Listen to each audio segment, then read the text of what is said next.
இது எத்தனையோ 100 ஆண்டுகள் முன்னாடி ஆயிடுத்து. ராமானுஜர் திருப்பதி மலைக்கு வந்தார். பெருமாளை சேவிக்கிறார். பார்த்தா வலது கையில் மட்டும் நாகாபரணத்தோடு பெருமாள் இருந்தாராம். ராமானுஜர் ஸ்தல புராணத்தை எடுத்து சேவிச்சு பார்த்தார். ஸ்தல புராணத்தில் ஒரு விஷயம் இருக்குது. ஆகாசராஜன் தெரியுமா? யார்? பெருமாளோட மாமனார், பத்மாவதி தாயாருடைய தந்தை ஆகாசராஜன். அவர் ஸ்ரீனிவாச கல்யாணத்தின் போது ஸ்ரீனிவாசனுக்கு வலது கையில் ஒரு நாகாபரணம், இடது கையில் ஒரு நாகாபரணம், 2 நாகாபரணம் அணிவித்தார்னு இருந்ததாம். இப்போ சேவிச்சா ஒரு நாகாபரணம் மட்டும் இருக்குது. ராமானுஜர் கேட்டாராம், என்ன ஒன்று தானே பெருமாளுக்கு இருக்குது? அவங்க சொன்னாங்களாம், 2மே இல்லாமல் தான் இருந்தது. ஒரு ராஜா தான் கோபுரம் கட்டினா, அப்புறம் பாதியில் நிறுத்திட்டு இதை சமர்ப்பிச்சுட்டு போனான்.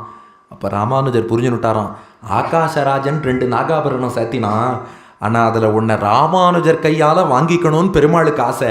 அதனால தான் 2யுமே விட்டுட்டு இந்த ராஜா கிட்ட ஆதிசேஷனுக்கு வலிக்கிறதுன்னு ஒரு சாக்கு சொல்லி ஒரு கையில் நாகாபரணத்தோடு இருக்க, ஏன்பா ஒரு கையில் மட்டும் இருக்குன்னு ராமானுஜர் யோசிச்சுட்டு அந்த 2வது நாகாபரணம் இடது கையில் இருக்கே, அது ராமானுஜர் பண்ணி திருவேங்கடமுடையானுக்கு சமர்ப்பித்தார். அதனால திருவேங்கடமுடையானுடைய 2 கையிலையும் பாம்பு ஆபரணம் இருக்கும். வலது கையில் உள்ளது வீர நரசிம்ம தேவன் ராஜா போட்டது, இடது கையில் உள்ளது